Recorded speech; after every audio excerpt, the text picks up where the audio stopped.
on your side. This is News 19 WLTX.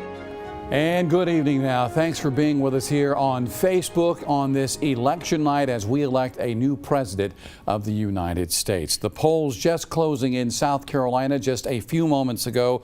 A record number of voters are expected to have cast ballots in today's election.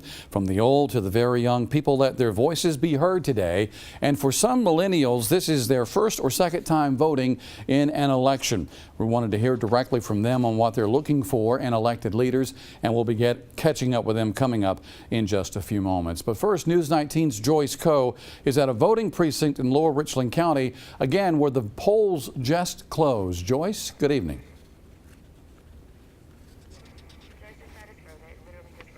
All right, we're having some technical difficulties with Joyce Coe. We hope to check back in with her coming up in just a few moments.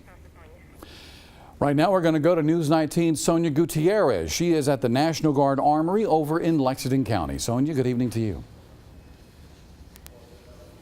Good evening, JR. About 840 people earned their I voted today stickers here in Lexington. That's a lot of people for a location like this, but it was a very steady flow. Not a lot of people had a lot of issues. There's 5 polls that were open here today. The only issue that really was seen here is that this one was closed since this morning, but it didn't turn out to be a problem because whoever wanted to cast their vote, they did. This is pretty, I mean, the workers here are telling me that this is actually pretty cool because in last elections, they were expecting people to still be in line by this time, by the time that polls closed, but they just announced outside that no one, polls just closed and no one else is in line. Everyone casted their vote. One of whom is Mackenzie here. This is your first time voting in a presidential election.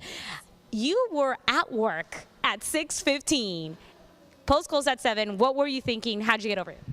I drove from Lexington all the way up number 1, and there was 6 o'clock traffic, and I thought, oh my goodness, I am not going to be able to vote. I just knew there was going to be tons of lines here, and then I get here and there was only a handful of people, and I was able to cast my vote, and I'm just excited I got it done.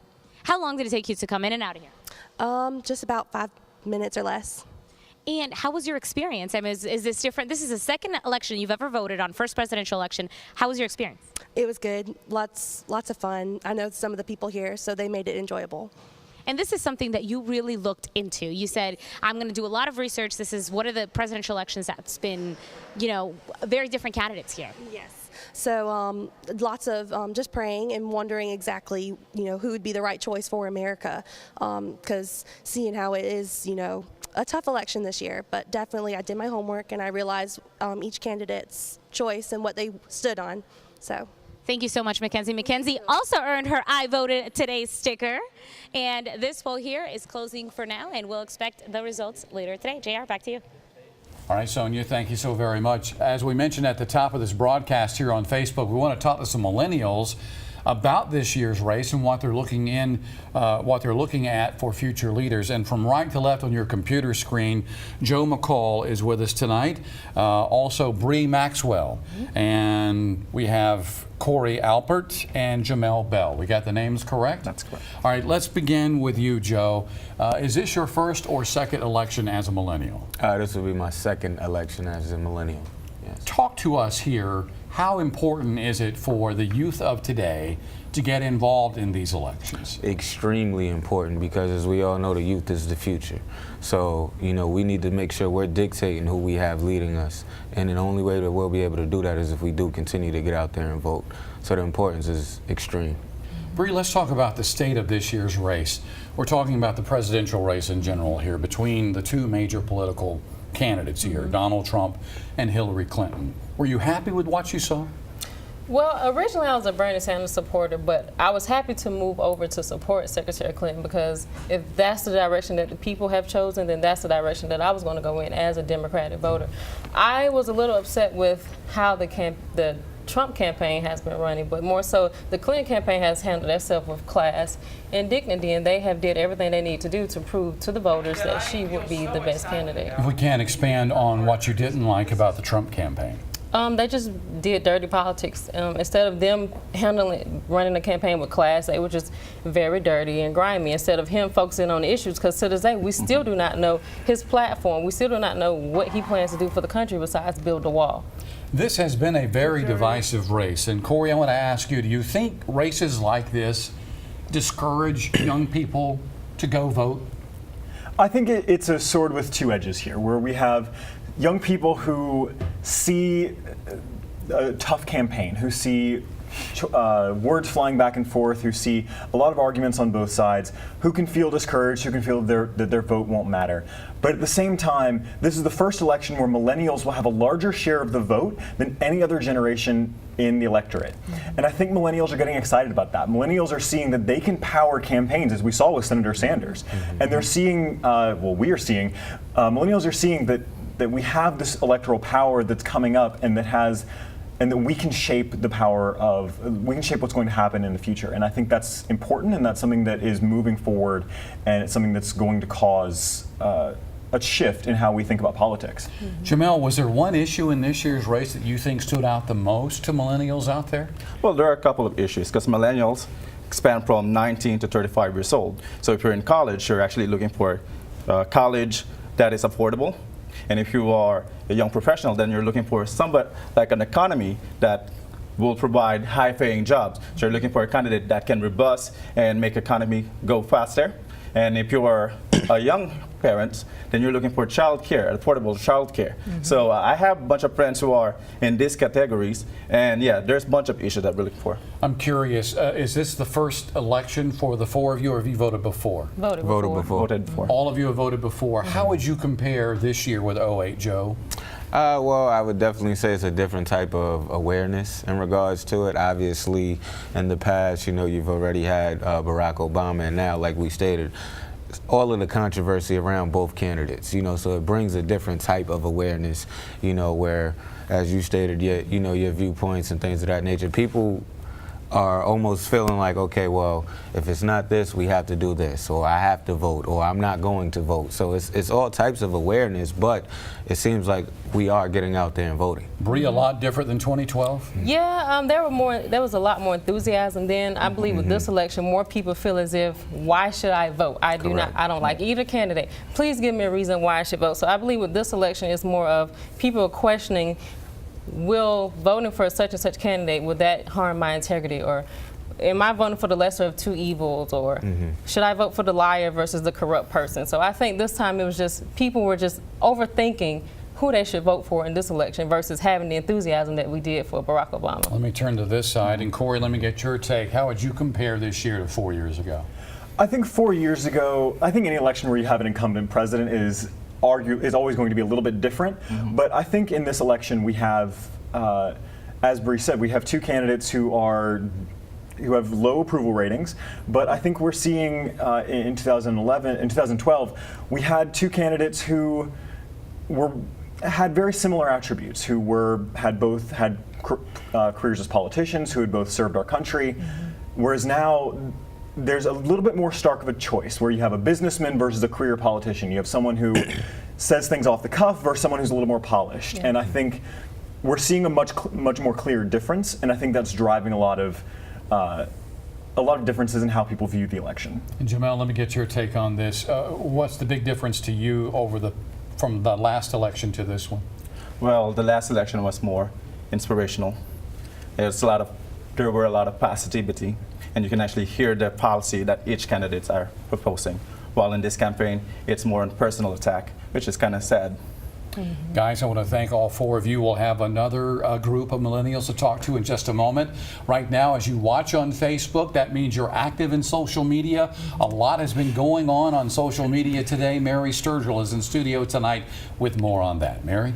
Yeah, JR, this election has been like no other election because social media, we've been able to really keep our pulse on things through social media like we never ever have before. I want to show you a national election kind of ticker that we have going right now. We've had this going for about three to 4 days now, almost a week. These are the people on Twitter who are using the hashtag I'm with her or the hashtag Make America Great Again, or MAGA. And right now, we've been watching this for a few days now, like I said, more than 913,000 people are tweeting about these two candidates, and they're either using one of these hashtags. Right now we have the I'm with her hashtag winning 60% of those tweets, and with Donald Trump's MAGA, 40% of those tweets. And of course, we don't necessarily know if these tweets are positive tweets or positive mentions, or if they are negative, but it's very interesting to take a look at this. And of course, this is not necessarily scientific at all. So now let's look at some local things. This is a tweet that was tweeted at us today, Election Day. Shasta and Amber voted. And Taya says, I love this one. She says, I can't vote, being Canadian and all, but if you can, get out there and vote. Your opinion counts and affects not only America. Roe tweeted, I'm at the Lee County Fire Department. Wait time, less than 5 minutes. And Malia says, this is Gaston, about 1 to 2 hours ago. This was earlier today. She said, it took me almost 2 hours to vote, only 4 machines open. And I like this one. Todd Ellis tweeted this meme out. He says, I can't wait to watch the season finale of America. Of course, the polls are closing here on the East Coast, and so now we're all going to watch. Lindsey Graham tweeted, I voted Evan McMullen for president. I appreciate his views on a strong American military. So you see people of all ages tweeting and Facebooking and Instagramming, and we think it's very important that we keep an eye on this for you as well, which of course is one reason we're doing this Facebook Live for you. But I think it's also important that if you want to tweet us, we want to know what you are talking about tonight. So as you finish up at the polls, of course the polls are closing now, as you finish up and you watch this race with us, tweet at us, Facebook us, Instagram us, but use the hashtag #VerifyVotes. We want to know what you're thinking. JR, back to you. All right, Mary, thank you. As you continue to view on Facebook now, our next group of millennials on your computer screen, this is Lauren Fleming. Christina Dunn right beside me, and we also have Janae Chisholm. Yep. Okay. Let's just pick up the conversation. We were talking with our guest earlier. Have any of you voted before? No. So unlike the last group, all 4 of them had voted before. So here we have 3 millennials who have never, ever, ever voted. Janae, what made this election today so important for you to go out and vote? Well, one of the biggest things is the fact that I have never voted before, but I've been watching this election and the previous elections for years, and I am excited to see where is this country going to go, because President Obama, his 2 terms have ended. So we have 2 different candidates we've never had it before, a businessman who's never had who've never been into politics before, and then we had Hillary Clinton. You know, she could be our first woman president. So just the newness and just being, like I said, first time voting, I've had to get involved with this election. Christina, was there any point during this election where you thought, I just can't do this year? This election is to me, just being hypothetical, this election to me is just so bad, I think I'm just going to wait 4 more years. For me, it definitely came after the Republican primaries. I am a Republican. I was a very big fan of Ted Cruz. I still am. And it was the fact that we had to come to the realization that Donald Trump is going to be our nominee. So it was kind of get behind him or go third party. And for me, that was kind of like the point, well, is it really worth voting? And my voice has to be heard. I really care about the future of my country, because for me, this future is going to be my future. I'm going to be graduating college. I'm going to be going into the workforce. And I want to have a president who may not technically align with all of my stances, but aligns with most of them. And that's who I'm going to elect as president to lead me into my future. All right, Lauren, let me get your take on all of this. Why did you vote this year? I mean, how old are you, if you don't mind me asking? 20. 20. So you're truly one of our future leaders down the road. Here's hoping. So why get involved this year? Well, I think there's too much on the line at this point. I think with this election, we're electing someone who, these 2 candidates are very different, and there's too many people's futures at stake. We've had a whole lot of progress within the past 8 years under President Obama, and I think at this point it's either keep going forward or we're turning back 50 years. And so it's, a lot of people think, they're on the fence, do I really want to vote? Do I really want to get involved? I don't want to choose the lesser of 2 evils, but in all honesty, we can't afford to do that, and so it's too important, and there's too many people's futures and rights at stake. We have a couple of minutes left before we have to sign off here on Facebook. Janae, what would you tell somebody at home who's 17 years old right now and they get to vote in 4 more years? What would you tell them? Definitely watch tonight's election, see who will become the president, see where the country goes. And if you like where the country goes in these 4 years with the new president, then definitely re-elect them again. However, if you want to switch directions, then vote for someone else. But definitely, you're not too young to get involved, to watch, and get involved in your local politics or anything. So. All right, Christina, what would you tell somebody at home who says, I get to vote in 4 years? I would definitely say know the facts. You know, whenever you're going to elect a president, you're not going to vote for them simply because they're Republican or they're Democrat. Vote for them because their ideals align with yours. And so keep up with it. Keep up with what President Trump or what President Clinton will be doing in these 4 years, and keep up with what they do, their bills that they pass or that they don't pass, and just make sure that you're informed so that way whenever you do go to vote, you're voting because this person aligns with what you believe in. And Lauren, your message to future voters? Remember that this campaign is a very short period of your life, and to not let it determine who you are and how others see you, to try to share your message with others and be open to new ideas, but remember that at the end of it, what happens, happens, and we all still have to live with one another.